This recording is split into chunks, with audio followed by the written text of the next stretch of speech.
Assalamualaikum warahmatullahi wabarakatuh. Selamat pagi anak-anak semuanya. Pada pagi hari ini kita akan melanjutkan pembelajaran tentang organ peredaran darah ya.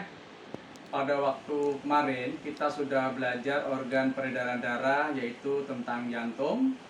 Dan pada pagi hari ini kita akan melanjutkan pembelajaran tentang materi organ peredaran darah yang kedua adalah pembuluh darah ya.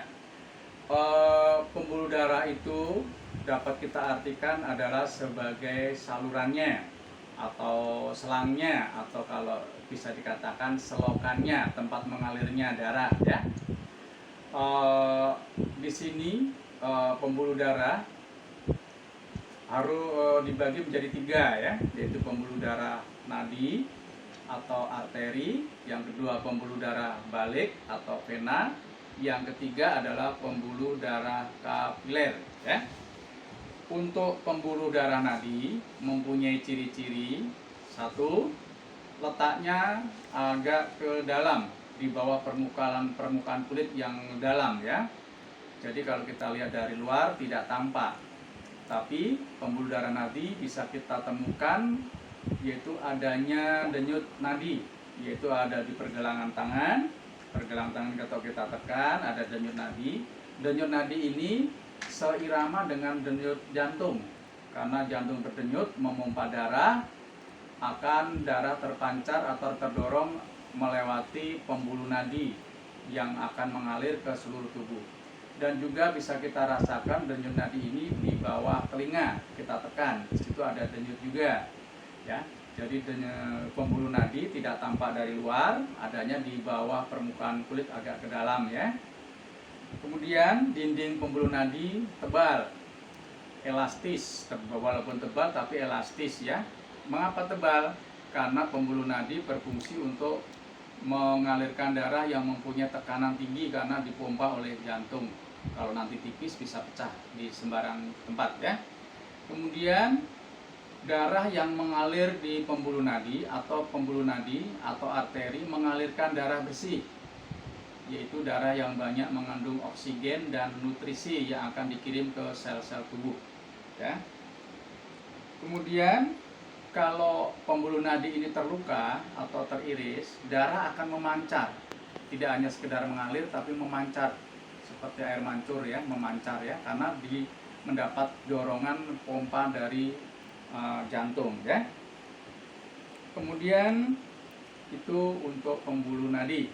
Sedangkan pembuluh nadi yang terbesar adalah aorta ya, pembuluh nadi yang terbesar ya. Pembuluh nadi itu sumbernya dari bilik kiri ke seluruh tubuh ya. Dan pembuluh nadi tidak mempunyai katup, tidak mempunyai pintu-pintu tertentu. Jadi darah itu mengalir dari jantung langsung los. Kalau salurannya lancar, pembuluhnya lancar, darah akan memancar mengalir seluruh tubuh dengan lancar ya. Jadi setiap bagian sel tubuh akan mendapatkan bagian nutrisi oksigen yang dibawa oleh darah ya.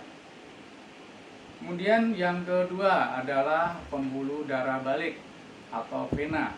Dari bahasanya, dari namanya aja balik, berarti pembuluh ini membawa darah kembali ke jantung, yaitu darah dari seluruh tubuh kembali ke jantung, yaitu mengalir melalui pembuluh balik atau vena.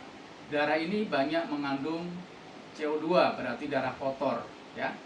Kemudian dindingnya tipis, tidak tebal, dan pembuluh balik ini terlihat dari luar.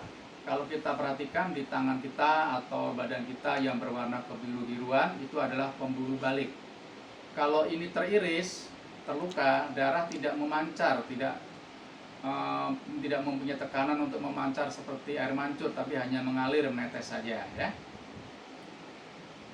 Kemudian pembuluh balik mempunyai banyak katup-katup di sepanjang perjalanannya. Jadi setiap perjalanan darah dari seluruh tubuh kembali ke jantung, dia melewati beberapa katup ya. Itu untuk ciri-ciri dari pembuluh balik ya. Kemudian kalau pembuluh kapiler adalah pembuluh yang sangat halus, halus sekali ya.